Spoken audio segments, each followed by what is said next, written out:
Welcome to Gen 365 podcast. This is an initiative of Beyond the Veil Mission. And this is a podcast for the community to empower a generation of healing and hope 365 days of the year.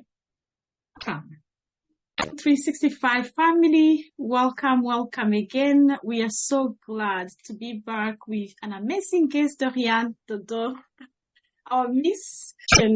And anyone who's curious about the door, you might get a 30 seconds of knowing about, about herself from many questions. How do you feel about this? Oh, I'm excited, but also nervous because I don't think I've answered that many questions about myself ever in my life. Goodness. Actually. How many questions do we have? 40 questions. 40 questions. So that's a lot. Okay. Yeah. So anyone who would need to know anything about the door today, 40 questions. I guess you're going to have your 30 seconds of something. But honestly, there's nothing to worry. I think I'm never worried about you in any conversation. I think you have really a gift with words. So, thank you. Yeah. So this conversation, I think every question you're going to have 20 seconds, 30 seconds. So okay. To tell us. And this is going to be exciting. I'm excited. It's going to be fun. Yes, absolutely. So, yeah, I think when we had this idea, it's because we live in a culture where when we ask people about themselves, we always have answers in our mind. It's like, we have created already answers without them responding to our questions. It's like the other thing I've noticed is like, we always want people to over-explain themselves. Yeah. I don't know what you think about it. Say, if I ask you, Dodo, maybe, who did you hear? It's not just like, who did you hear? Tell me more. Yeah. Where you bought it? What inspired you? How did you How much was it? Yeah. That's true. Yeah, I think like, it's time that we really respect and learn how to not only believing, but also just be satisfied on how people choose to talk about themselves. Respond. And also choose what to disclose with people and what to keep. That's true. That's very true. Yeah, I hope also this contribute to our wellness journey at Beyond the Veil. So let's go. All right. Okay. We're going to start with personal questions. We're going to have personal questions. We're going to take you back to your reign as Miss Rwanda. And also we're going to get back to you as a community member, as, we can use the word public figure because, that's really a platform that really God gave you. Whether you want it or not, that's a part of who you are right now. And also as role model, because I believe there's so many people who look up to you. So it's going to be 3 parts. So we're going to go. You ready? All right. Yes. Let's do it. Okay. So tell me, what's your favorite food or cuisine? My favorite cuisine is African cuisine and Caribbean cuisine. Awesome. So yeah. Thank food you. Specifically, I'll say sombe. I'm a big fan. Yeah, and the oxtail, Jamaican oxtail and plantain. Great, thank you. Can you please share with us your favorite memorable or date experience you've had? Let me see. Okay. So I have 20 seconds. So, but the one that comes to mind is actually, it was like a friend date. It was me and my girl. It was just a random day after work. We're like, you know what? Let's just, we're tired. It's been a long week. Let's just go out. Let's just go downtown and see what's there. So we went to a happy hour. We ate. We met 3 other women who were there as friends as well. We connected, talked, laughed. And then we're just going with the flow. From there, we heard music. We followed the music. We went to a country I'll say like it's a bar and restaurant that had live music, country. And then from there it was like a entertainment district, if we can call it like that. And then from there, we heard another place that had music. We entered there. It was like Afrobeat and R&B. And then after that, we're just walking downtown, talking, laughing, eating ice cream. So it was so and very spontaneous, but very, very fun. Great, thank you. So, especially, I love that your favorite dates, it's just with your girlfriends. Really, really, that made us, all of us sing. Thank you. So, which country is your favorite to travel and why? To travel to and why? So far, I would say Jamaica. Mm-hmm. And the reason is, first of all, the country is very beautiful. Like, it's by the water, it's so beautiful. The food, amazing. The people are so welcoming, very, very welcoming, and very fun too. They know how to have fun. Nice. So nice. everywhere you go, every day is like a Friday and a Saturday in that country. So yes, and it felt like home to me. It really felt like home away from home. So okay, thanks. What's your favorite color? I really don't have one particular favorite color, but I like to wear nude colors. Does it have a special meaning to you? No, it's just a preference, honestly. Okay, what excites you the most in life?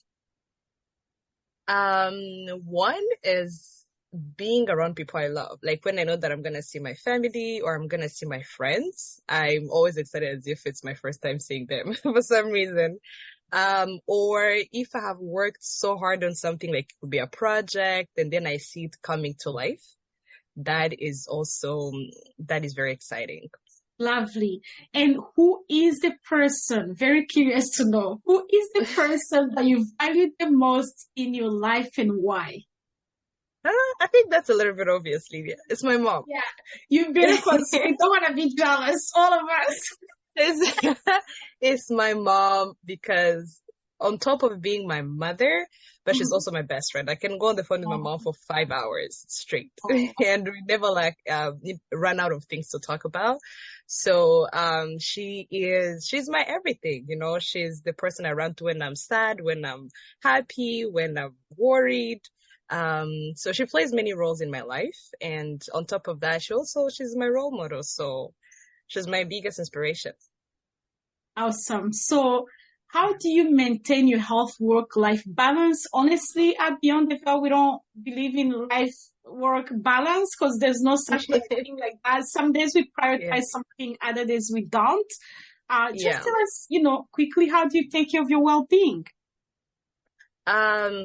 So the way I balance it out, honestly, I always say that I consider my life as if it's like a big piece of pizza. And I'm going to elaborate on that in the sense that every slice represents a certain part of my life.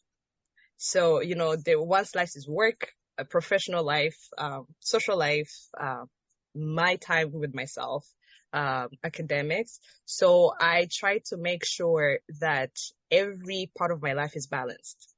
If I have a project that I'm working on and it's not that pressing, it's not, close to the deadline or whatever, I can just pause it and be like, you know what, today I think I have overworked my mind. I just probably need to sit and just watch a live comedy. And then I'll sit and watch it, even though I know I have something that is not yet done. It's not easy to get to I did not get there very easily because, I'm a little bit of a perfectionist. Mm-hmm. But I had to learn that, there is always tomorrow. So I try to leave, basically, work to leave, not leave to work. I don't let my work overtake other parts of my life.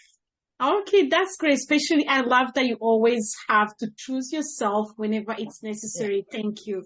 And one curious question. If you can have one extra hour a day, what would you do with it? Sleep. I'm telling you, I will sleep. It's very simple. Sleep. Okay, so what if you had 1 hour taken away from your routine, from like now you have 23 hours, what would you give up? I think I'll give up sleep because I've given up sleep before and I'm here. I did not die from it. So I think, everything else, unfortunately, I don't have that much choice of a choice. Mhm. So I think I'll give up sleep. 1 hour of sleep, yeah. Okay, so before we enter, those other serious questions, I love this question. What you wished people asked you more often? Ask me more often. All right. I think it would be, how can I help? And I'm gonna explain this. Mhm. A lot of times I feel like, not even just with me, even with other people. And sometimes I find myself, I catch myself almost doing it and I'll like consciously be like, no, don't do that. Instead of asking people how we can help in a time of need, we assume how they want to be helped and we just go ahead Mhm. and do it. Or even if we are asking, sometimes we ask and offer options, Mhm. which is kind of limiting. But if you were to, all the times that I've asked people, how can I help? I was very surprised by the answers I got. Because some of the things I would have never thought about it, as a thing that would help this person in this particular situation. So I think genuinely asking, how can I help someone? That Mhm. would be very helpful. Thoughtful. So those Yeah. friends, family, you got that one. Okay, so that takes me to the next questions about like, taking you back a few years ago, 2015, when you were Miss Rwanda. I need to know, first, how would not even before we go back, how would your sister's inner circle of, your friends describe you? Huh. This was a very hard question when I read it. I was like, how do I even talk about this? Please don't Pregnant shout, by as we yourself. always tell you, okay? So I literally had to go to my friends and be like, guys, how would you exactly describe me? But I think some of the things that they all had in common was joyful, always happy because I guess I'm always laughing. That Um, smile.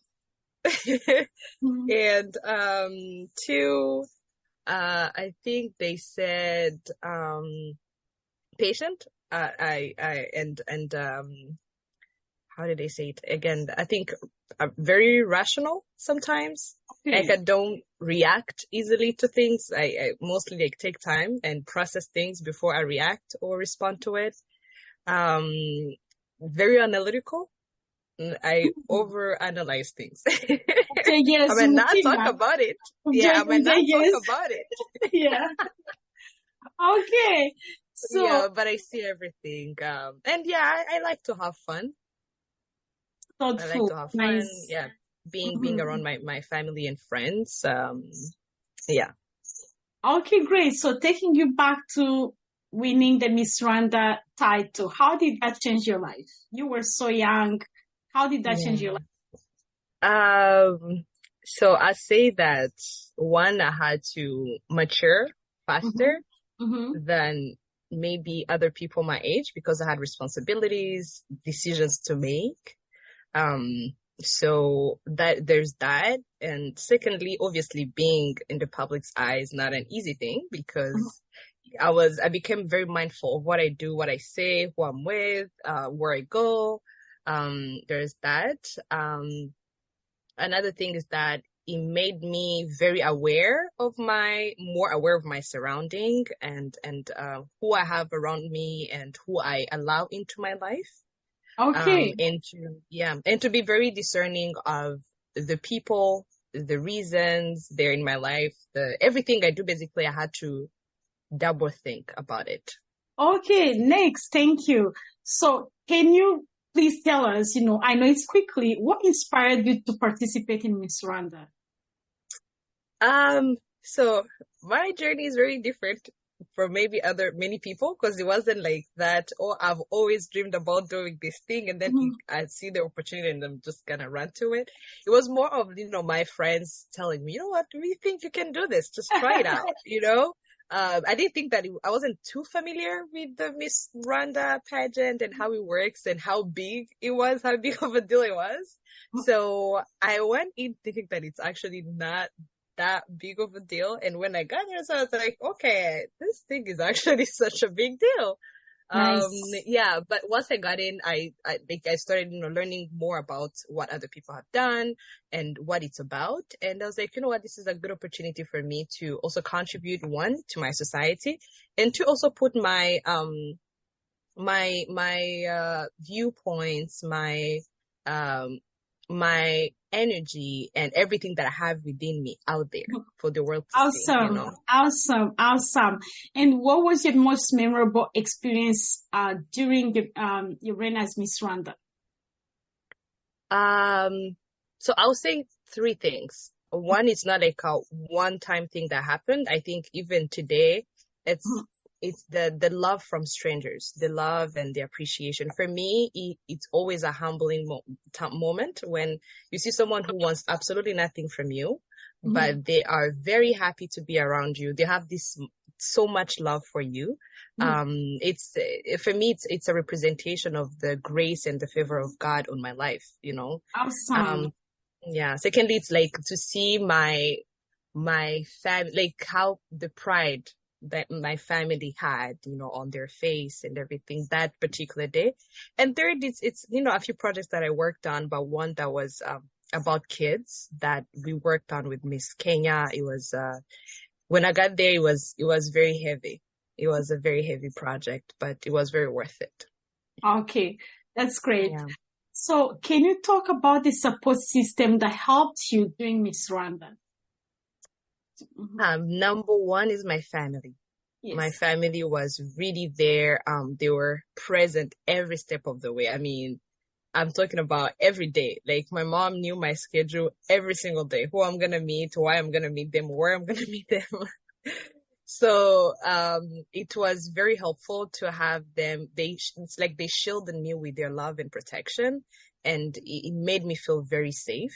And also my friends, it's like they built a wall between me and anything negative outside, because anything that will come, any bad comments, will sit and laugh about it, because they knew who I am. And then around them, I was able to still be myself 100%, because these are people I grew up with, went to high school with. So I was always me around them. And third, I'll say my management, the manager I was working with at the time, he was a very big support system to me. He ended up becoming like family to me and to my family as well. We are still very close friends up until now. But those three were my biggest support system. Okay, so being in a public figure and also having your personal life, how are you able to balance the two? So I looked at that, even now, I look at it as there is me and I take the title as a job.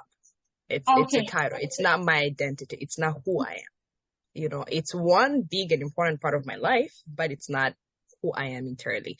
So when I look at it like that, then it's easy for me, because I know that in certain settings, I am at work, it's a title that is there, but when I'm with my friends and family, it's just me.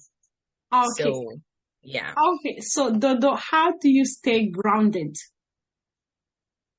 So like I said, I think the second question, I think I almost answered the second question with the first one, because I see it as just a title.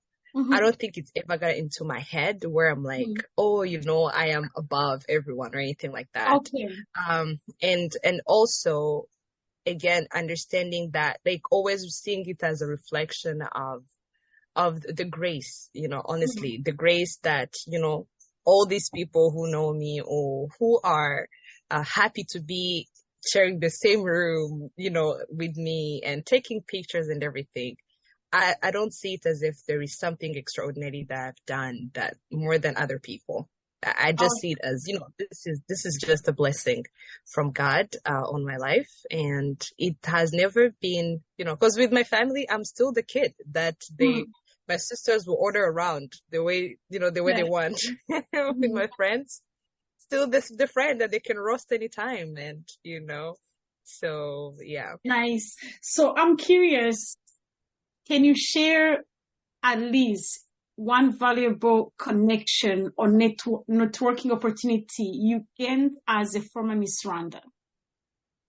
There is a lot, but one that I can say that probably that you are even familiar with is the International Rwanda Youth for Development, the organization that is based here in Canada, that I sit at as vice president.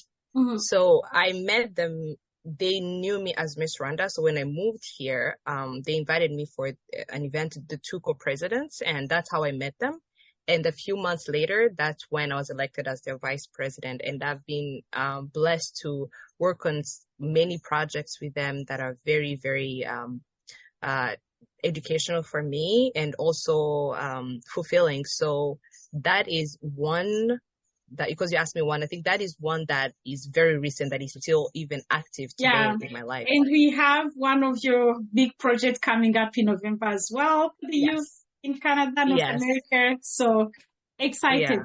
Okay, so most of us fear competition. And I think from the moment you're running Miss Rwanda, most of us can really notice how confident you are.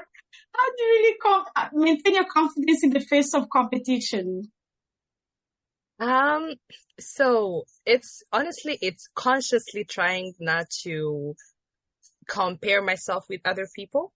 I have this belief in me that there is enough room for everyone to be great, to succeed, so I don't know why. I don't know if it's maybe my upbringing, growing up as a last born, where everyone is like, all eyes are on you in the family. So I never felt the need to feel like I'm competing with anyone. So even in the outside setting, it's hard for me to actually feel that I'm in competition. I'm just like, I'm here to do my best. And if it works out, good. If it doesn't, maybe it's not meant to be. So I think that's how I approached it, honestly. Okay, confidence is in you. Great. So, curious question. Do you have any regret or something that you wish you have had done differently during your reign as Miss Rwanda?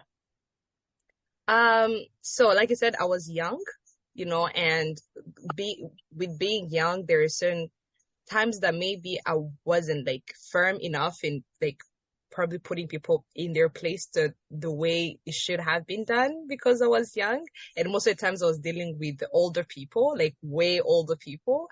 So there is that, because I think that maybe certain situations would have been handled differently had I been a little bit more firm, like knowing what I know today. Okay, thank you. Thank you. Boundaries, people, boundaries.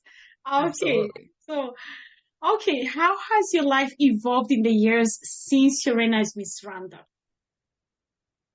So a lot of growth, a lot of lessons. It's a very broad question that is very hard to answer in 20 seconds. But I'll say that it's I've won maybe because I was also outside of Rwanda. So there was like learning a new culture, learning about myself as an individual in a new setting, from different people, different backgrounds, but mostly personal growth. I'll say that a lot of the past years have gone towards my personal growth. Okay, sweet.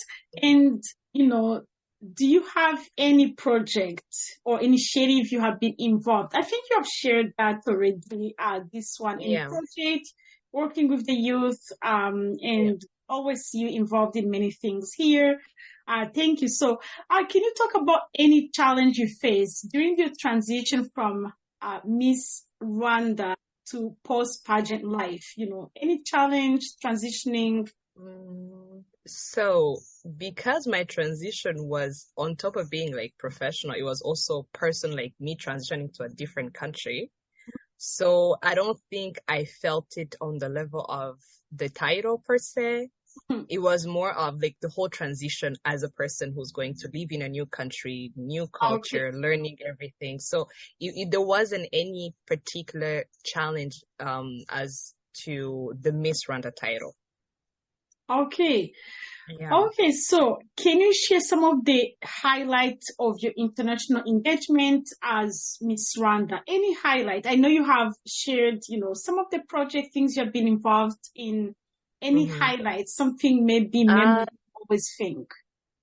So I represent, because at the time Rwanda we did not have the license to go to Miss World, but we'll go to like I remember I went to Miss Africa Continent in South Africa and then Miss Facepalm in Brazzaville. And meeting the girls, learning about their culture, learning about different personalities. Because again, I was young, I was learning about life in general. So it was pretty interesting, and also learning about those countries and their cultures and experiencing it. So it was pretty cool. Awesome. So we're close to the end of the conversation about Miss Rwanda. I know Okay. bringing all this back, but at the same time, these are memories for not only yourself, but also for our community as well. So I think even when you're 60 years, people are going to be back and be like, tell us about when you were Miss Rwanda in 2015. So, right. Yeah. Okay. So any key lesson you learned during your reign as Miss Rwanda? So I would say maybe a couple just on top of my head. One, there is the value of character and personality. I learned that, the favor, the connections that you might have, can open doors for you, but it will be your personality, your character, and sometimes your wisdom that will make you stay in those rooms. There's that one. Secondly is that, like you asked me about competition, competing with yourself to become the best version of yourself is like the key to excelling in any setting or any group you might be in.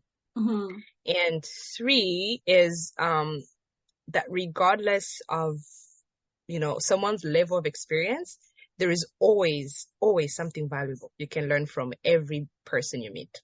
Absolutely. That's a big one. And the last is just making peace with being misunderstood. That is the big one. As long as you understand your own motives, you understand the reasons for your action, then being misunderstood by certain people, it should be all right. And another thing is just about identity. Because in a position like that, it's very easy to lose your identity and be confused.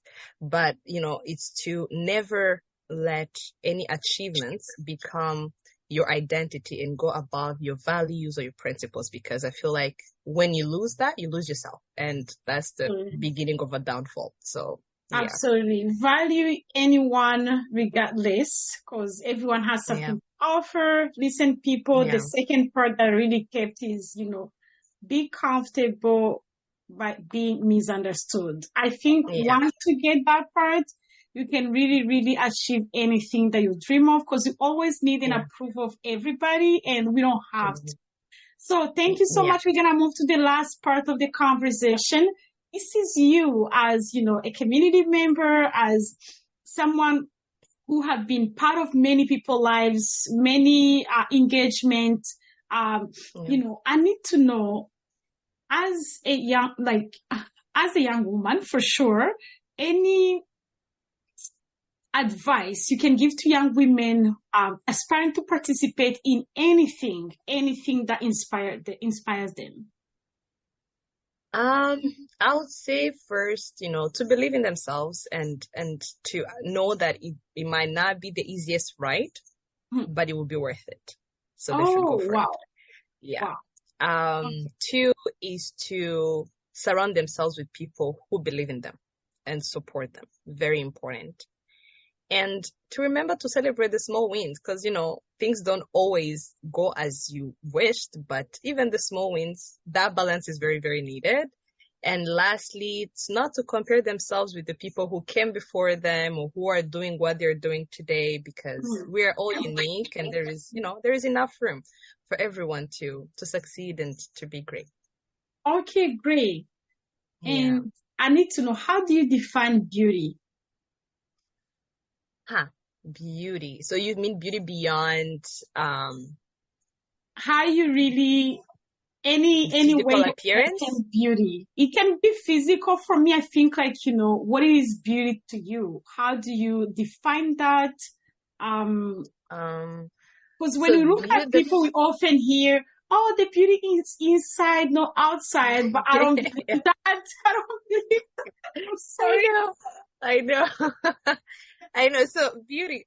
So the physical beauty, honestly, I'll say that when I see someone, I can tell, like, this person is beautiful. It's, I'm not one of those people who are like, who have a particular stereotypes of what a beautiful, because you might meet someone who doesn't fit in that Yeah. box, and you still look at them and be like, this person is actually beautiful. Mm-hmm. But beauty that is beyond, but also I've seen some people who are beautiful physically, but then when you're in their presence, it's like a little bit suffocating. You know what I mean? So I think for me, there's the beauty of the soul and the beauty of the heart and the positive Mm-hmm. energy, the aura that comes with someone. There's the personality and the character, because if you have a good appearance but not a good personality, sometimes it's hard. And the beauty of the mind, a person you talk to and you feel, yeah. So I think beyond the physical appearance, that's how I can define beauty. Oh, wow. Nice. I think as you Yeah. speak, I'm just reflecting on how we wear our inside beauty outside. I think Yeah. no matter what we carry, that is what we see physically, but our presence really goes from what we have from inside out. It's so hard to separate. So, what Yeah. are the qualities you believe that they're essential for a successful woman? Some of the qualities that you think that they're, or you believe. Okay. So, I would say hardworking, authentic, very Mm-hmm, important. I believe a successful woman is confident and is secure in herself. mm-hmm, And third, a person with integrity, which includes several things like self-discipline, respect, and humility. Humility for me is big. Kindness, and a person who uplifts those around her. mm-hmm, mm-hmm. Yeah. Thank you. And how do you handle pressure, Dodo? I want to hear that. How do Huh. you handle pressure? So this is I think maybe now that I'm a bit grown, like I've gotten a way to deal with this. I think I set standards and goals that align Mm-hmm. with my personal values, and I focus on building my life in a life that I'm genuinely proud of, and I ensure that I am 100% authentic to who I am, because I believe that if trying to conform with external expectation Mm-hmm. and focus on probably what other people expect of me or what they think of me, I might lose sight of who I truly am. And so in that case, I just concentrate on being the best version of myself and living a life that brings me joy and fulfillment. Nice. And I need to know, there are things that you are involved in supporting, but also I need to know some of the causes that are close to your heart.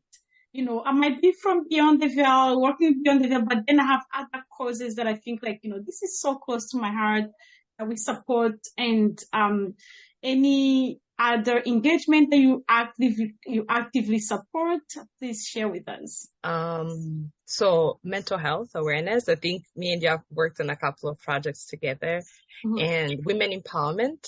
That is something that is very close to my heart. Youth empowerment, which is what we do through iRide, and also anything that goes with access to healthcare services or healthcare programs, mainly probably because that's what I'm pursuing in school. So So that's something that is very, very close to my heart. awesome. And I Yeah. need to know, how do you handle criticism or negative comment. You are in the public eye. We always have an opinion about you. So what do you think? So I think how I handle criticism, honestly, it's one thing. I just try to be very careful with whose opinion matter to me, you know. And that eliminates a big number of people. You know, if something is said by my friend, that carries a little bit of weight because this is a person who knows me personally. But if a stranger who doesn't know nothing about my life, my beliefs, how I live, says something negative about me, honestly, it doesn't bother me. Yeah. So it depends on where and who it's coming from. That's awesome. And what are the achievements or experiences are you proud of? Achievements or experiences that I'm proud of. So I would say that apart from probably the ones that are in the public's eye that many people know, like the projects that we talked about, the others are like the private things that I've worked on with a few people, mainly with the aim to just better their lives, provide for themselves or for their families. And when I look back today, and at the time I didn't have much, but we all believed together and we believed in each other. And when I look back and see how their life has turned out today, I feel so proud and grateful to have been a part of something like that.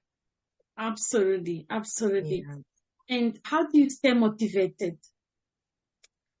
So my motivation comes from the why I'm doing something.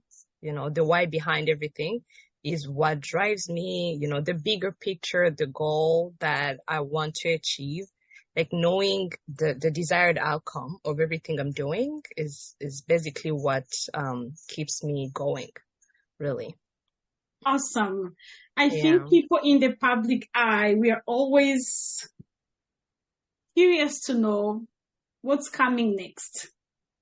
So in your life, what's coming next? What to expect, especially project-wise.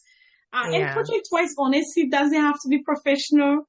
It can be relationship-wise. It can be, anyway, spiritually, mentally, who cares? I think when we started this podcast, few things we had in mind was that the way the society defines success is so strange and not convenient for many people, because for many people success is money, business.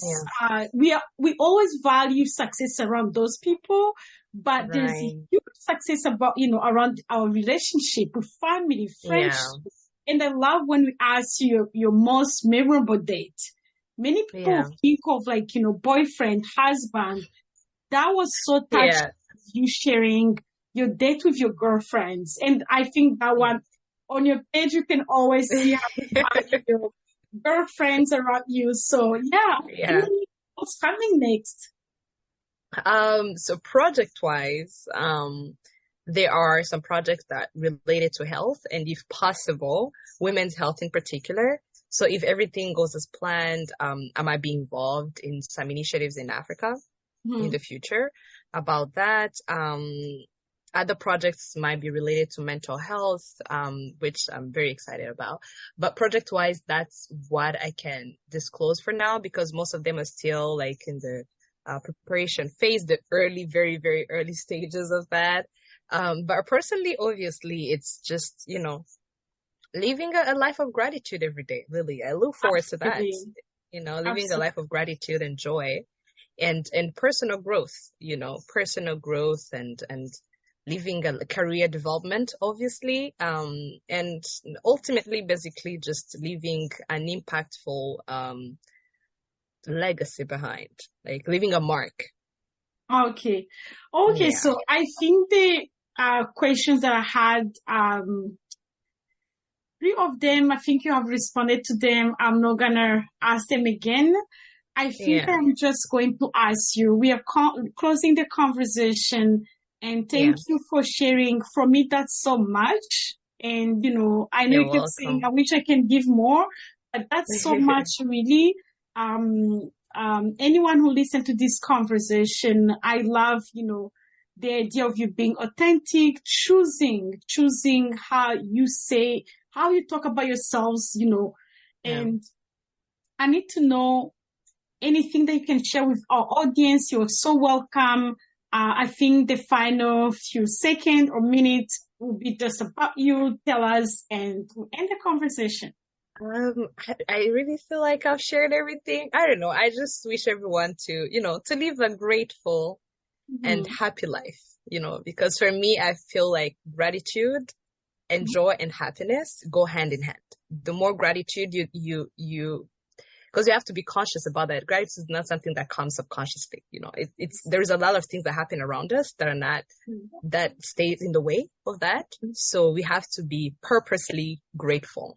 So the more gratitude we learn to have in our lives, really, the happier we will be as people. Not because situations have changed, the circumstances are amazing and better, but perspective change, and that is something that affects our daily life. So I wish that for everyone who is listening. Awesome. Thank you so much. And also, I think what you shared, our lives are always defined by just more than one story. That means part of my life, I might be sick or I might be going through a life challenge, but at the same time, there's so much also happening in our lives. So I think being grateful is to be able to recognize that there's so much beyond my present moment or my difficulties that I'm experiencing right now. So thank you so much. It is Saturday. You're welcome. Thank you. Be happy and thank you. Be happy, and I wish you a lovely, lovely fall season. And thank you so much for gracing our podcast with your conversation. Thank you. Thank you so much for having me. This has been great. Thank you. That's it for the week. We hope you gathered your dose of resilience for the week ahead. Follow Gen 365 podcast to know when the next episode comes up on Spotify, Apple Podcasts, Podbean, or Google Podcasts. Share with your friends, community, and family, and do not also forget to follow and share feedback or questions on our community organization social media at Beyond the Veil Mission on Instagram, Twitter, Facebook, YouTube, and LinkedIn. Or learn more about our work via our website at www.beyondtheveilmission.com. In the spirit of building resourceful, stronger communities, we can also help your community or business or organization to share your news and event on our podcast. Please email us for collaboration at podcastgen365@gmail.com. Thank you. Bye.